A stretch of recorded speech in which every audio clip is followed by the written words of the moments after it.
J'ai choisi ce métier parce que c'est l'un des rares métiers où on peut encore maîtriser l'entièreté de la chaîne de production. De la rencontre du client, à l'analyse de ses besoins, à la conception, au design, à la maintenance, à la formation. On peut encore aujourd'hui être totalement en contrôle de l'entièreté du métier. J'ai choisi ce métier parce que je trouvais l'idée assez chouette de pouvoir mettre en ligne ce que les gens me demandaient.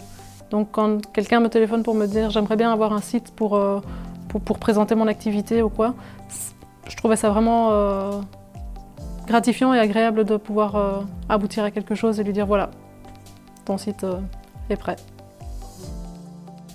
Le métier de développeur, c'est beaucoup d'heures derrière un écran d'ordinateur.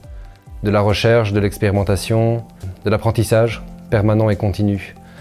Je pense qu'on passe plus de temps à apprendre qu'à réellement appliquer ce qu'on a appris. C'est un métier qui est fort technique. Le résultat de notre travail est visible par tout le monde. Donc l'aspect esthétique, l'aspect visuel des choses est quand même très important. Ce qui permet d'allier à la fois la raison et l'esthétique.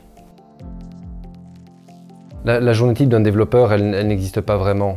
Dans le développement web, on passe à travers plusieurs étapes, de la rencontre du client à la conception, au design, à la programmation. Et pour peu qu'on ait plusieurs projets, ces étapes parfois se superposent. Chaque journée est très différente. Si en plus on prend en compte les urgences et les différents problèmes inattendus qui peuvent arriver. Les avantages du métier de développeur web, c'est d'abord une grande variété de travaux à effectuer pendant la journée. On va rencontrer des clients, on va faire du design, on va programmer.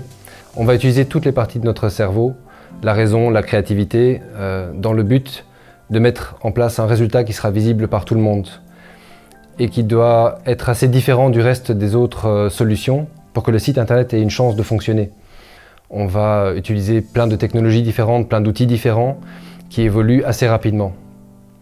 Donc si on a une tendance à s'ennuyer rapidement, le web c'est idéal. Parce qu'on est toujours en apprentissage, on est toujours sur le qui-vive pour trouver la dernière technique, le dernier outil qui va permettre de mieux travailler ou d'aller plus loin, plus rapidement. Je dirais qu'il faut quand même beaucoup de rigueur et il faut bien savoir écouter et comprendre la demande du client. La base, c'est comme tous les métiers. Il faut de la rigueur et de la discipline pour arriver à un résultat concluant.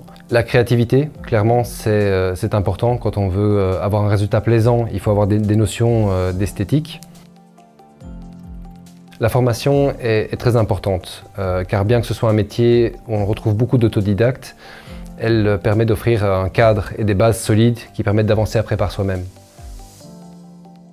En tant que développeur web, on a la possibilité de se spécialiser dans l'un des nombreux domaines dans lesquels on travaille. On peut être spécialiste en ergonomie, spécialiste en design visuel, mais on peut aussi se lancer dans la programmation ou dans les aspects plus techniques, la maintenance, l'architecture, l'infrastructure.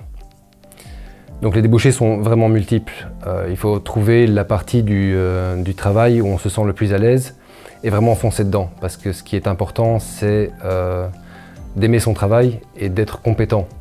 Et acquérir des compétences dans un domaine qu'on aime, en général, ça se passe tout seul. Si j'ai un conseil, venez en pensant que vous allez tout apprendre. Nourrissez votre curiosité et laissez-vous surprendre. EFP, formateur de talent.